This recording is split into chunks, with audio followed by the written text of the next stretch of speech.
Okay, so today is 25th of July. It's 2 p.m. at the moment.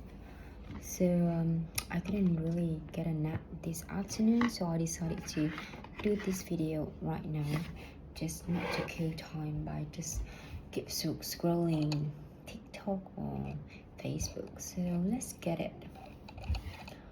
Let me think, what topic should I learn today?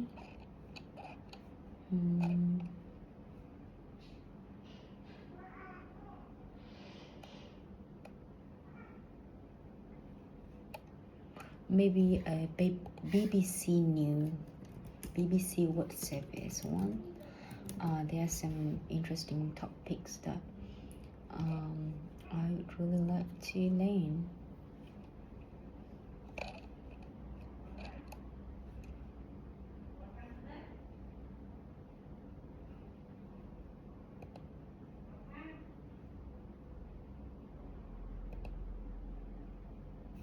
Okay, the topic today is about can cities handle climate change? 友達と一緒に昼ご飯も食べます。いいですね。Before, in our lessons, we mostly speak in Catalan. Now, I feel like 70%.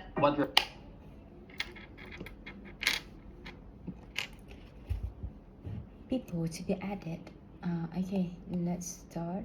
What we're facing is really serious. We see 2.5 billion people to be added to cities over the next 25 years, and 90% of that growth will happen in cities in Sub-Saharan Africa and South Asia. So that's a lot to do. Most people in the world now live in the cities, and that number is predicted to get even higher. But urban areas create the most pollution. They could also hold the biggest solutions. So this week on the climate questions, we're asking, can we build better cities? From BBC World Service, I'm Jordan Dunbay. To answer that question, with me are two brilliant guests. We have Yvonne Akisoye. You're here in two rows, Yvonne, because you're the mayor of Freetown, capital of Sierra Leone, and you're also co-chair of C40 Cities, and that's a network of mayors coming together to fight climate change. Absolutely, thank you. Thank you, Yvonne. And with me, we have Roger van der Bent from the WRI, Wood Resources Institute, which is an environmental NGO. Roger specializes in sustainable city design. He's from an urban planner and architect. Correct. Yvonne, you are mayor of Freetown, that's the capital of Sierra Leone. It is coastal city. Give me a short tour of the city. What does it look like? What does it feel like? What are your favorite things? Let me just give a little bit of sort of the topography and geography. Picture this. You have the beach, you have the city, you have the mountain range. And that's why when crisis, climate crisis kind of hits us, it hits us hard. It's a beautiful, charming place, but we've seen our population double. 2015, it was 1,055,000 people. It's not estimated by 2028 it will be 2 million. A lot that pull into the city that is coming from rural communities who are suffering the impact of climate change affecting subsistence farming.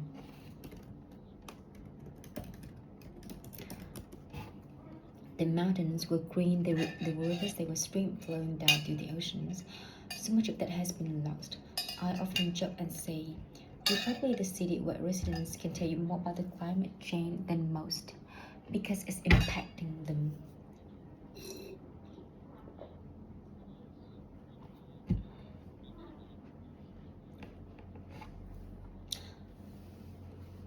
As many architects, I lived and worked in Rotterdam because it was a sort of an open space for lots of experimentation. And Rotterdam was bombed during World War II, so it had to sort of have to rebuild and reinvent itself. And the it was built after a sort of modernist idea and very car-oriented. In the last decade, much more attractive streets and also developed a lot of areas that the river and other port areas. It's a big transformation, a lot of experimentation. Rotterdam has also seen enormous surge in how to do deal with temperature, how to deal with resilience, how to deal with heat, how to deal with water pressures and flooding. I think one of the most famous examples that has been talked about in many places in this innovative water square that fills up with water when it rains a lot, but when it's dry you can play basketball and so on. I really like that vibe of experimenting, trying anything and really advancing a lot of related to really resilient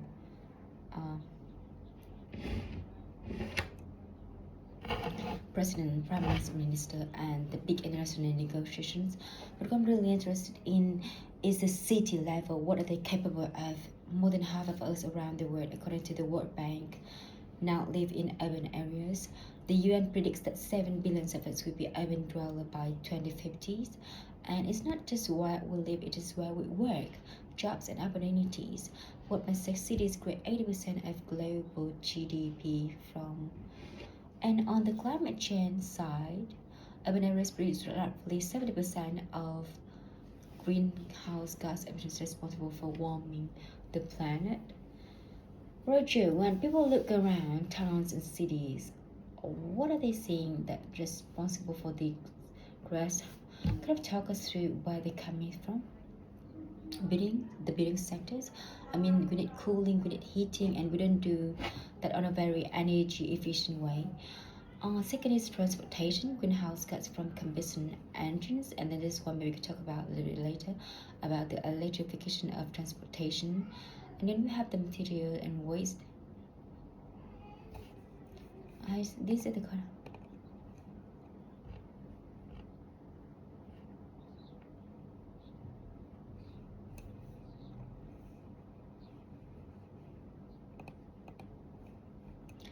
So Roger, more and more people are moving to cities.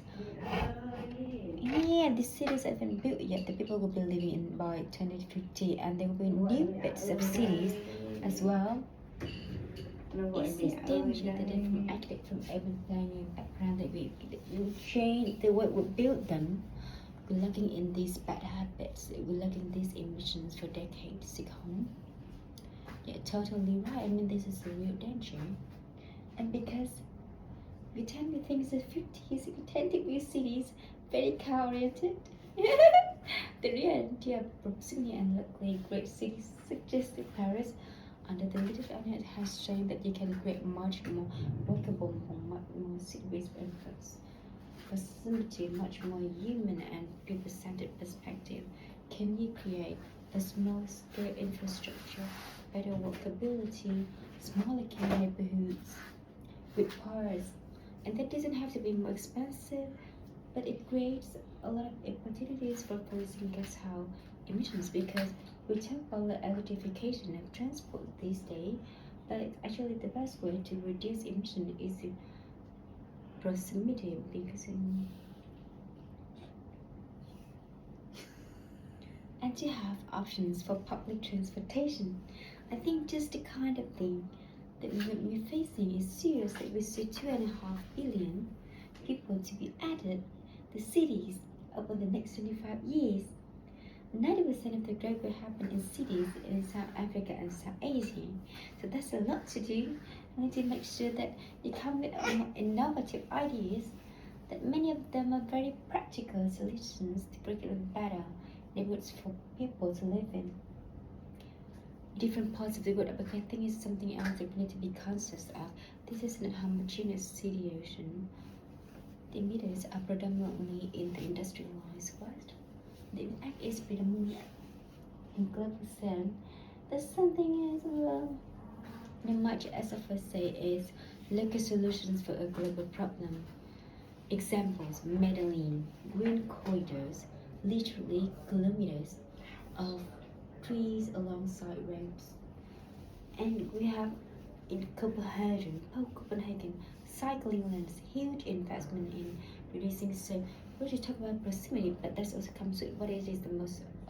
So I give you a figure of what we do in Freetown. In our context, we started it with 1.2. 1.2 billion trees. 1 million was the target. We did 1.2 million, and the idea was Not just planting trees, it's just very specific, stabilizing slopes that would otherwise lead to mudslides. Assuming that we're protecting catchment areas, protecting mangroves, we now increase our target to 4 million trees by 2028. And importantly, we're also going to cover carbon migrating through categorization process environment to offset those trees to increase our ability to plant more.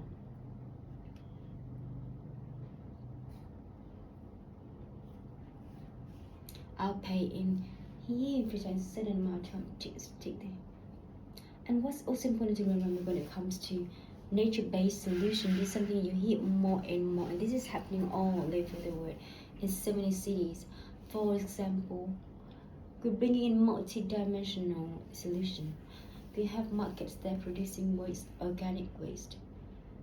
In Hagen Street Market, in Crow Town Market, and Konga Market, in my communities, we're actually using that waste now to power a biodigester which produces the electricity to create a cool room.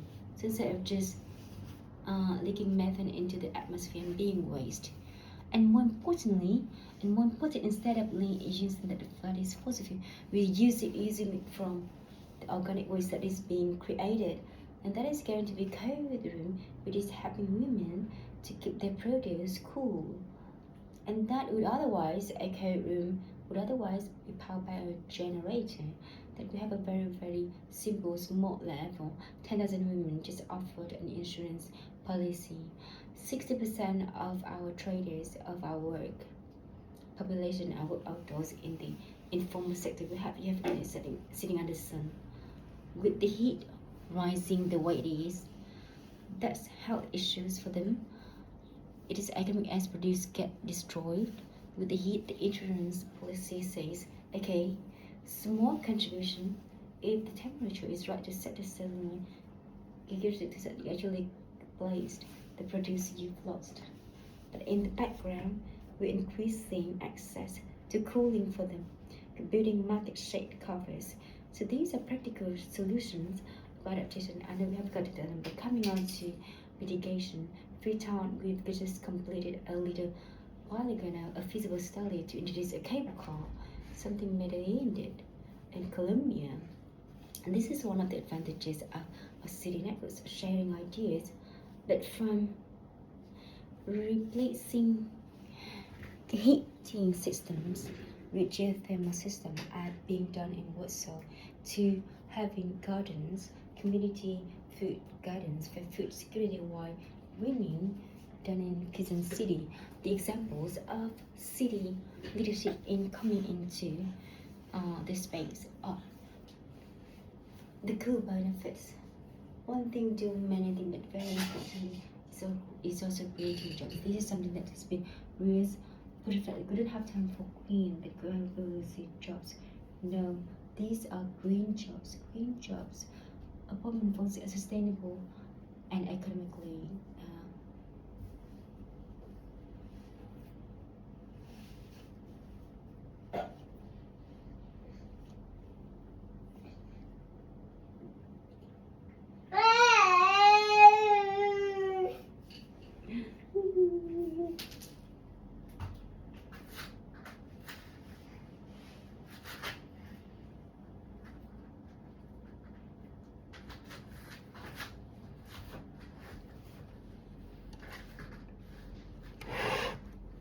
Rachel, one of the things that I want to ask you as someone who specializes in sustainable design is if you were to start from scratch or you're designing a new part of a city, what would you do differently?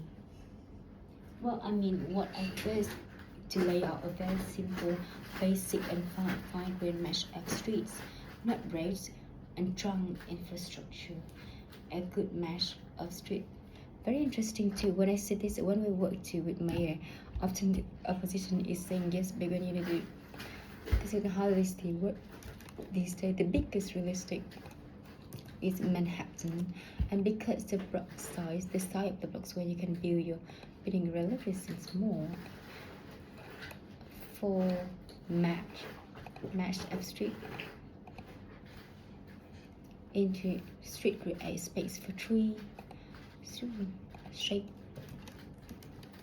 That is the most important thing to start with. And then the questioning, how do you design those public spaces? Are they really for the people? Are they for the cars? So make it small care, create space for street, good public spaces, and as such makes pedestrian that is there's good safe walking possibilities on those streets.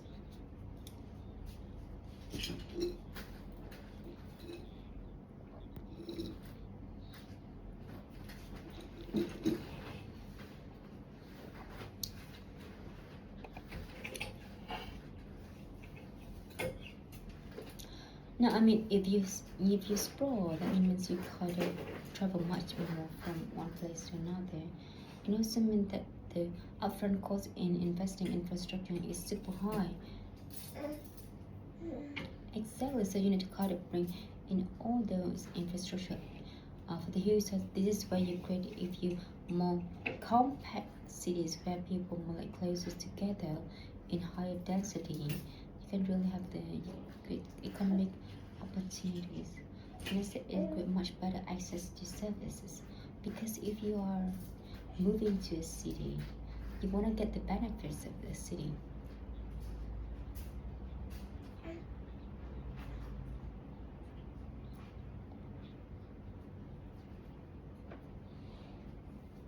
We need to think about how we can create passive cooling. How can create more shade? How we think about how do we do it? Green roofs. Green roofs reduce risk temperature and reduce the energy demand for cooling system, for example. So you can think about the materials. You think about the roof. You can think about the shading, and you think about the materials that your buildings are built of. Also the materials themselves, they include carbon because they've been produced like cement and like steel. So you see a lot of experiments right now creating sustainable wooden buildings that have much more low carbon footprint.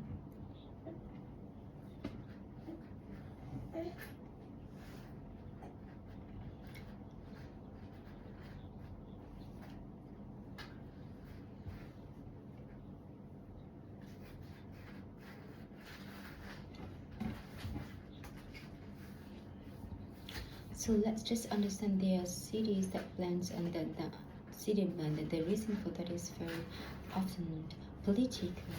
So what do we end up? We end up in a situation where deliberate or is inadvertent. What does that mean? You're more exposed to accountability. In informal assessment article along coastline, in Mississippi that's the case, and 45% of residents in Freetown living in formal settlements.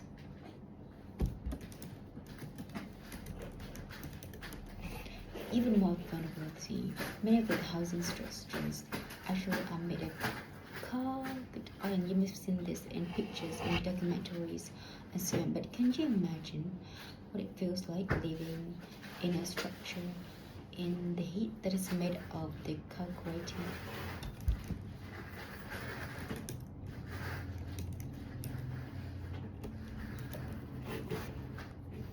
I've been pushing and advocating for land use planning because the answer to informal settlement is planning.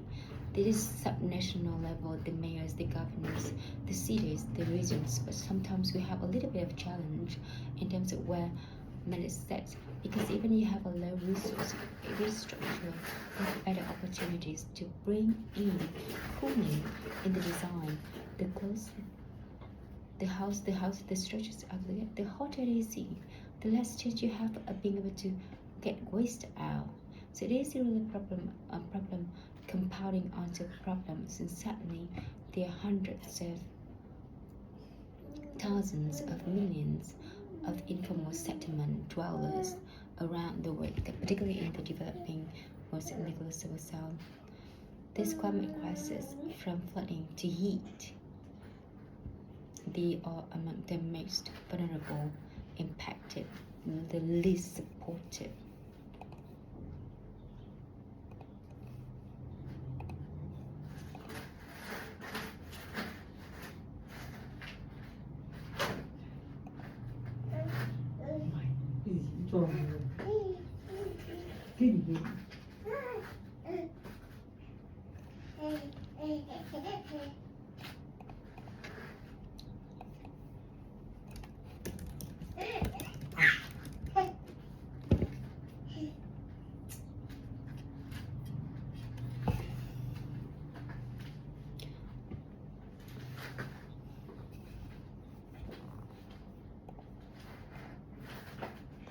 And a lot of cities are understanding that right now. We see examples. For example, the cities of Barranquilla, who create the whole strategies around providing parks for everyone.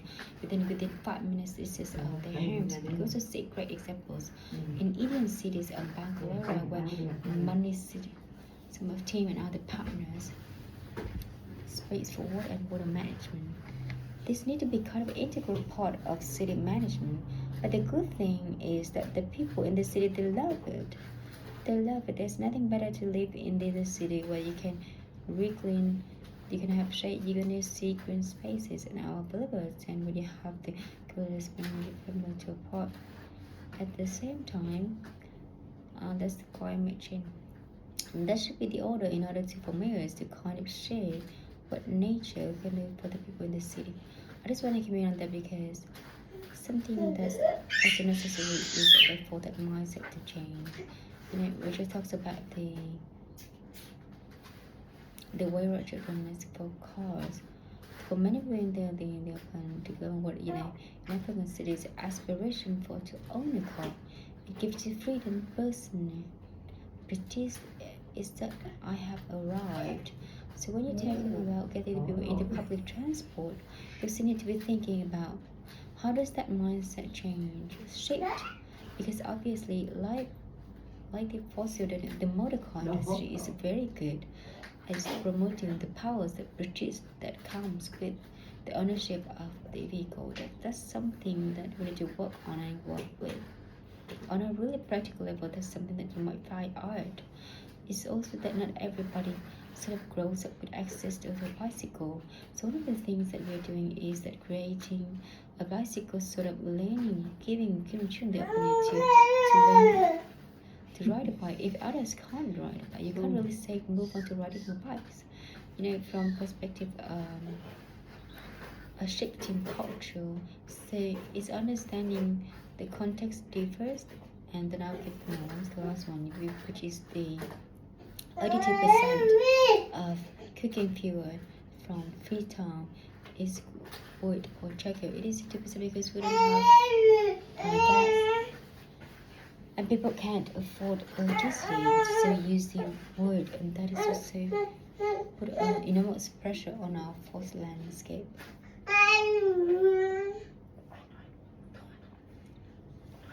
How you relax. We are now producing briquettes and things, so the waste that come from my body is being processed into alternative charcoal, and we've done it in experimental level for several years. It's non-polluting because it decarbonizes, a practical solution that will help us to save our trees and reduce carbon and ensure that they can still cook. And from a health perspective, I have to say carbon comes from wood. We have respiratory units as the third killer in a city like that. Huge benefit. Jay, can I come in here? So I think that the health dimension, what we're talking about, is serious and severe. You're meeting that two people that are very excited and passionate about cities. A narrative is often very optimistic, but we really talk about the data. Right? So if you look at the health impact of heat is severe. 500,000 approximately people every year die from heat-related health issues. And if you look at air pollution and man-made it's really severe. Protective climate is also helping just analyze healthy lives for people. Now, when locals lead a glacier to where the actual climate impact are felt, but they feel it.